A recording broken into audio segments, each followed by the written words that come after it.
Hi everyone. ಇವತ್ತು ಕುಂಬಳಕಾಯಿ ಪಲ್ಯ ಮಾಡ್ತಾಯಿದ್ದೀನಿ. ಅಕ್ಕಿ ರೊಟ್ಟಿಗೆ ಇದಕ್ಕೆಲ್ಲ ಈ ಥರ ಕುಕ್ಕರಲ್ಲಿ ಒಂದು ಸ್ವಲ್ಪ ಕೆಳಗಡೆ ನೀರು ಹಾಕ್ಬಿಟ್ಟು ಒಂದು 10 ನಿಮಿಷ ಬೇಯಿಸ್ಕೊ. ಇನ್ನೇನು ಒಂದು ವಿಸಿಲ್ ಬರ್ತಾಯಿದೆ ಅನ್ನೋವಾಗ ಆಫ್ ಮಾಡ್ಕೊಳ್ಳೋಣ.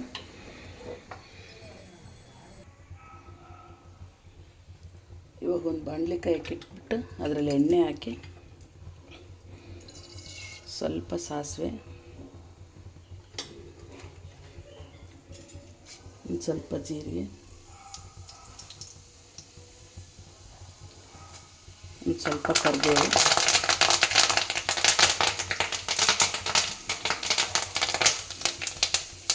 ಒಂದು 5 ರಿಂದ 6 ಹಸಿಮೆಣಸಿನ್ಕಾಯಿ, ಒಂದು ಈರುಳ್ಳಿ. ಖಾರದ ಪುಡಿ ಹಾಕೋದೇನಿರಲ್ಲ ಇದಕ್ಕೆ, ಅದಕ್ಕೆ ಸ್ವಲ್ಪ ಮೆಣಸಿನ್ಕಾಯಿ ಜಾಸ್ತಿ ಹಾಕೋಬೇಕು. ಖಾರ ಕುಂಬಳಕಾಯಿ ಸ್ವಲ್ಪ ಸಿಗಿರುತ್ತಲ್ವ, ಅದು ಹಸಿಮೆಣಸಿನ್ಕಾಯಿ ಸ್ವಲ್ಪ ಖಾರ ಜಾಸ್ತಿ ಆದರೆ 2 ಸರಿ ಹೋಗುತ್ತೆ.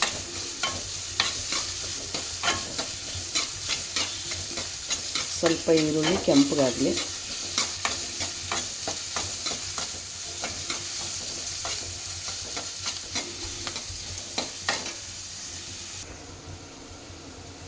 ಇವಾಗ ಈರುಳ್ಳಿ ಬೆಂದಿದೆ, ಕುಂಬಳಕಾಯಿ ಹಾಕೊಳ್ಳೋಣ.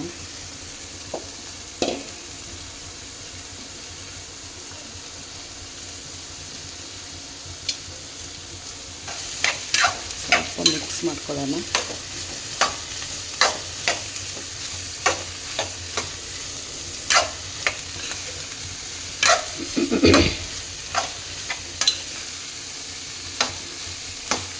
ಬೇಗ ಆಗುತ್ತೆ, ಕುಂಬಳಕಾಯಿ ಬೇಗ ಬೇಯುತ್ತೆ.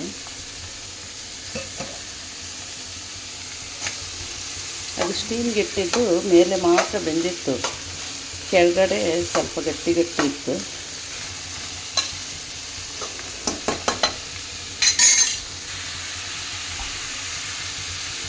ರುಚಿಗೆ ತಕ್ಕಷ್ಟು ಉಪ್ಪು, ಸ್ವಲ್ಪ ಅರಿಶಿನ ಪುಡಿ. ಇದಕ್ಕೆ ಮೇಯ್ನ್ ಇಂಗ್ರೀಡಿಯೆಂಟ್ಸ್ ಧನಿಯಾ ಪುಡಿ.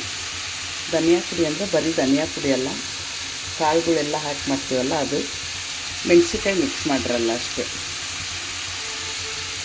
1.5 ರಿಂದ 2 ಸ್ಪೂನ್ನಷ್ಟು ಧನಿಯಾ ಪುಡಿ ಹಾಕಿ ಮಿಕ್ಸ್ ಮಾಡೋಣ.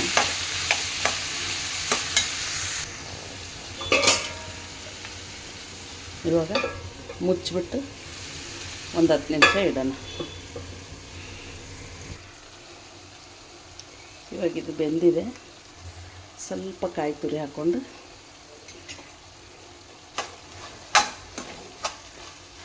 ಮಿಕ್ಸ್ ಮಾಡ್ಕೊಂಡು ತುಂಬ ಚೆನ್ನಾಗಿರುತ್ತೆ ರೊಟ್ಟಿ ಚಪಾತಿಗೆಲ್ಲ.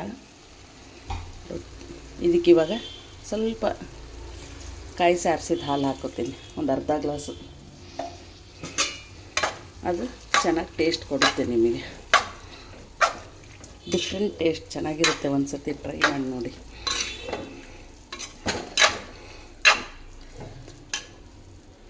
ಅರ್ಧದಿಂದ 1/4 ಗ್ಲಾಸ್ ಹಾಲು.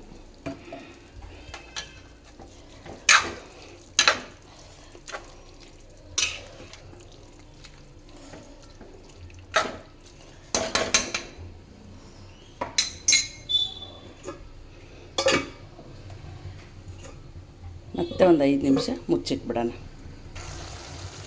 ಇದು ಇವಾಗ ಆಗಿದೆ. ಲಾಸ್ಟಲ್ಲಿ ಒಂಚೂರು ಕೊತ್ತಂಬರಿ ಸೊಪ್ಪು ಹಾಕಿ